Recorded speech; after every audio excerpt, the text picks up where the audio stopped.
Our next presenter is Daryl Wilson, CEO and Portfolio Manager at Affluence Funds Management. Daryl founded Affluence in 2015 and is co-manager of all investment portfolios.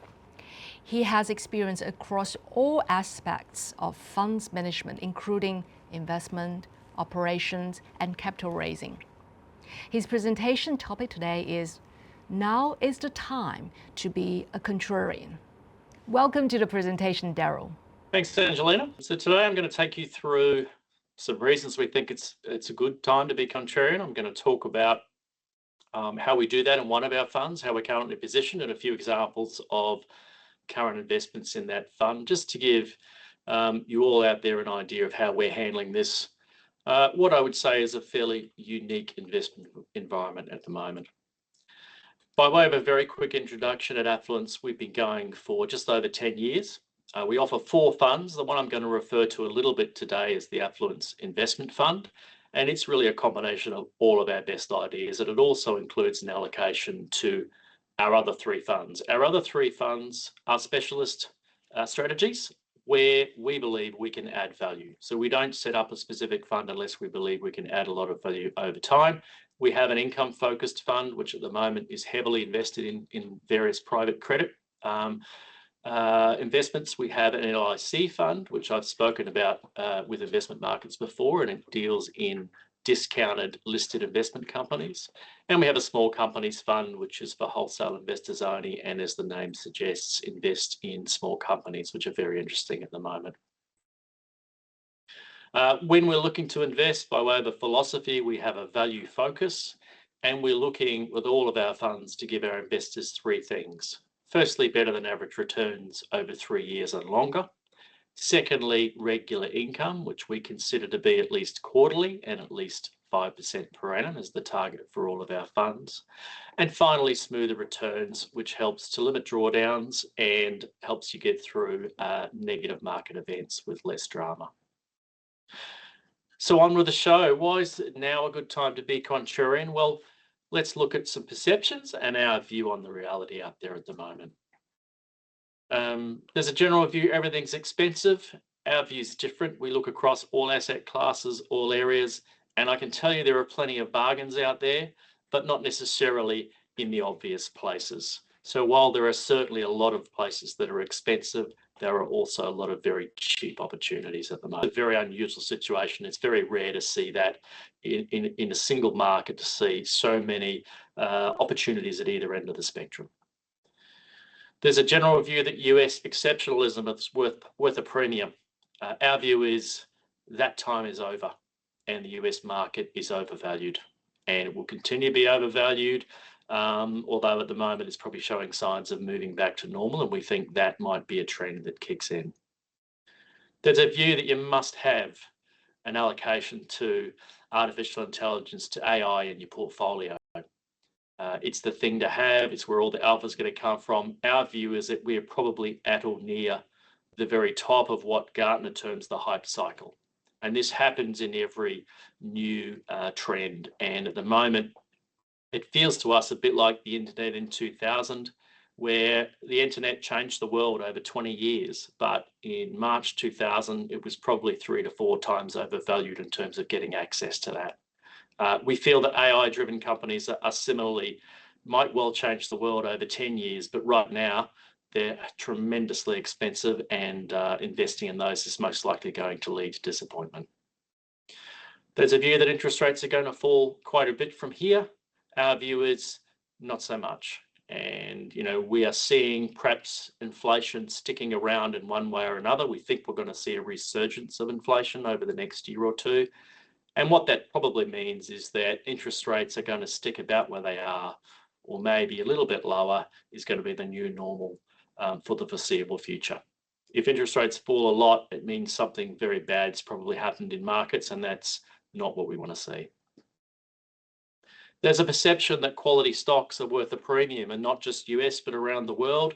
Our view is quality is about as expensive as it's ever been at the moment. And, the standard we can roll out as a Commonwealth Bank at the moment, it's come back a little bit, but you're paying 24, 25 times earnings for a bank. that probably won't even grow earnings this year. And that as an investment proposition to us is not exciting at all. We prefer to look elsewhere. And finally, there's a perception that Trump is completely unpredictable and that literally anything could happen. That one's actually true in our view. And so, we are going to see all sorts of weird and wonderful thought bubbles, ideas, and attempts by the Trump administration to do different things over the next few years. And that's going to keep markets really, really interesting. So how are we playing this? Well, this is the asset allocation currently for our Affluence investment fund. We invest directly and indirectly. A lot of the money we put to work is through other fund managers.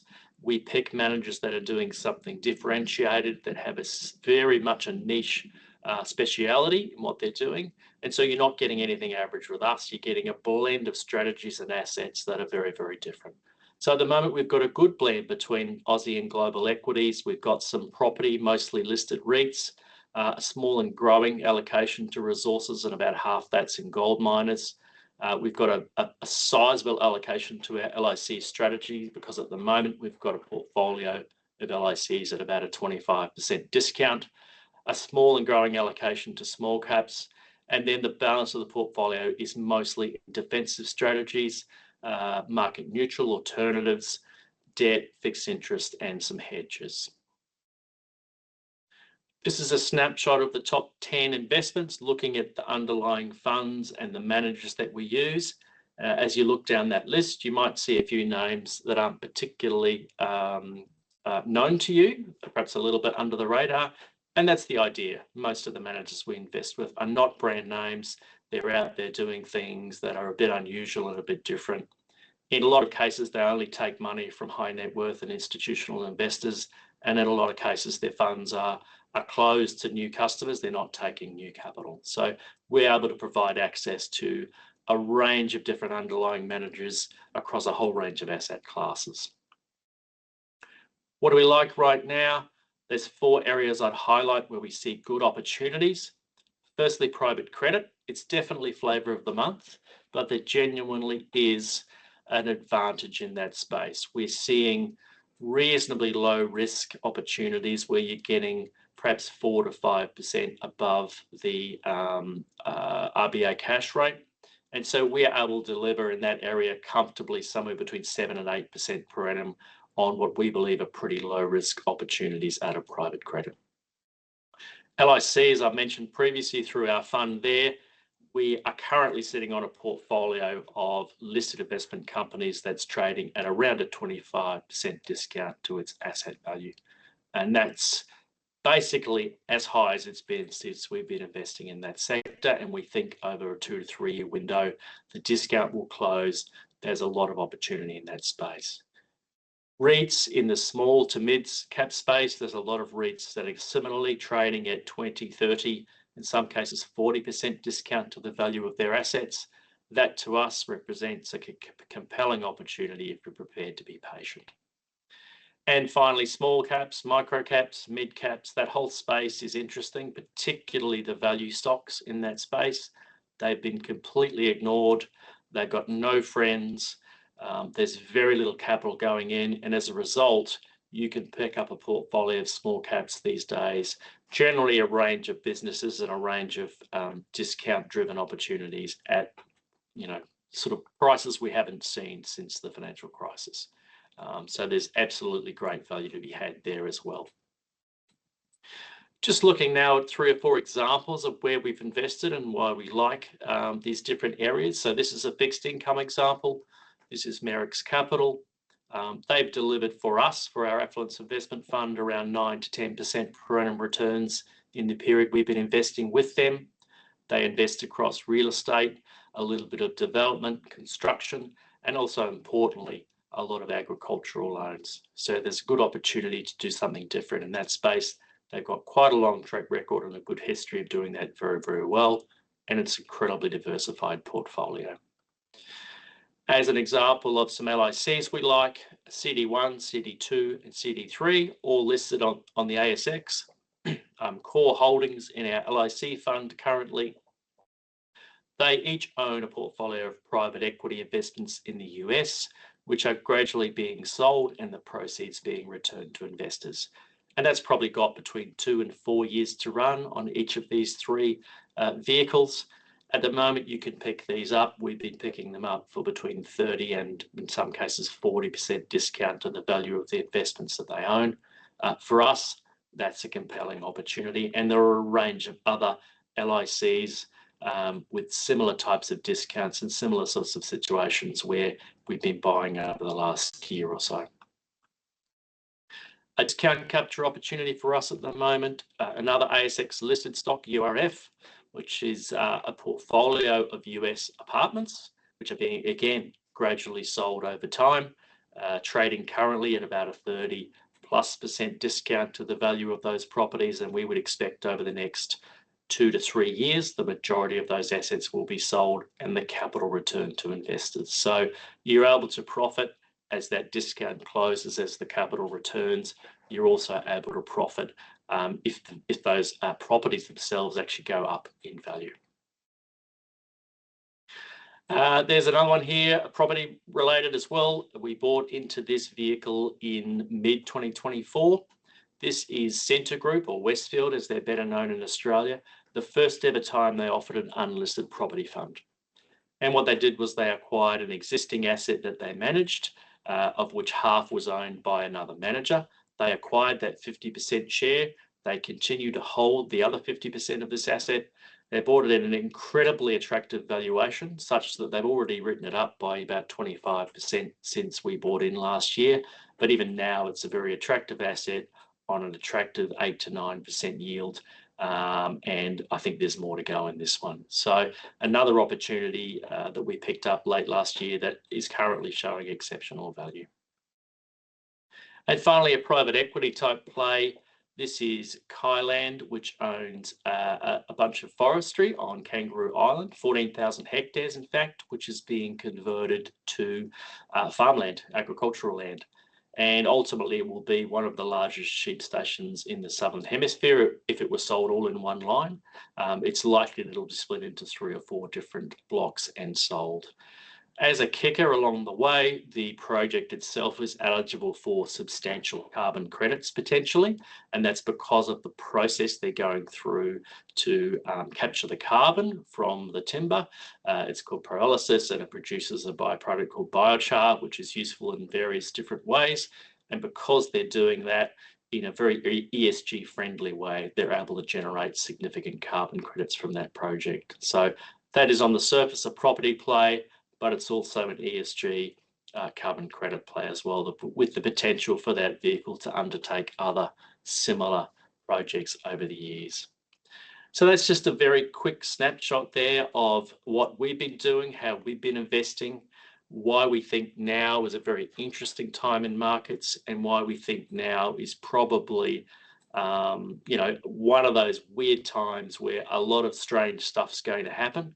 And we're seeing some changes in trends. So the things that have worked over the last perhaps 8 to 10 years, the high growth stocks, the high quality stocks that are trading at huge premiums, they're probably not going to do as well for the next 5 or 10 years. We're probably going to see a bit of a return to some of the cyclical stocks, some of the value investing opportunities, some of the property opportunities, and some of the discounted opportunities in small caps having a much better run.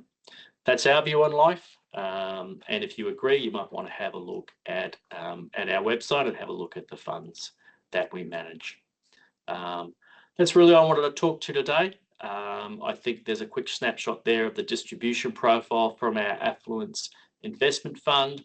And also there's a lot of information on our website about how we manage the downside and how we outperform or tend to outperform, for example, the ASX 200 in down markets. So that's just one example of how we manage downside risk. That's really the presentation for today, and happy to take any questions you've got. You've said that a lot of large stocks are expensive and small caps are cheap at the moment. So how has that happened? Good question. I've never seen it to this extent before. And a lot of theories have been put forward as to how it's happened, and I don't really fully believe any of them. We've had just this weird situation. I think it's partly passive investing. It's partly the fact we've had a few ructions in the economy. It's partly a fact of a return to more normal interest rates, and partly a fact that some of the more traditional buyers of small cap stocks are not in the market at the moment. So they just had no friends at all, basically. Whatever's caused it, it's happened. It's happened to a degree that usually only happens sort of in the depths of some sort of bear market or financial crisis. So we've seen, for example, small caps underperform large caps by somewhere around 25% over the last 2.5 years, depending on how you measure that. And we think over time that rubber band will snap back, and we'll see a period at some point in the next 2 or 3 years of significant outperformance by some of those smaller cap stocks. And we've already started to see it, weirdly enough, over the last month or so. Certainly our small companies fund, the market was down about, for example, nearly 4% in February. Our small companies fund fell about 1.5%. So it's already outperforming the large cap market. And we expect, some of these trends that they'll continue and they'll become apparent over the next year or two. When you're looking to place funds with another fund manager, what are the big things you are looking for? There's a bit of a laundry list that I could probably talk all day on that one as well. I think if we want to highlight 3 or 4 things, firstly, we've got to be confident that they are going to deliver decent performance, and that generally means that they have shown that in the past. So they've got a performance track record that is attractive to us. Secondly, we evaluate the investment team. So if the investment team changes, we think that's not necessarily able to be looked at. So we want an investment team that's been together for a long time. We want to review their service providers, their processes, and the way they operate their funds to make sure we're happy with who they're using to help them, and that they've got top quality service providers there. We want to understand how they're making money, how they can deliver alpha or outperformance. So generally that means they're doing something that is quite specialized, that where they have a natural advantage over perhaps other participants in the market. And so that could be that they're a small cap specialist, or they specialize in providing a certain type of loan, or they have a specific long short strategy that's done particularly well. So there's various different factors there. They're probably some of the key things. And then finally, we also look at how they handle the bad times, whether it's a negative market or a period of dislocation. So what's the funds done there? And generally, we're looking for someone who's outperformed when things have gotten tough, because that's generally how we want to work. We want ourselves and all of our managers to be able to do better than average in the down times. In the good times, things take care of themselves. Everything tends to go up. But in the down times, you really want someone who's got your back. So that's probably the last key thing I would say. Thank you for your time, Daryl. Thanks very much. Good to be here.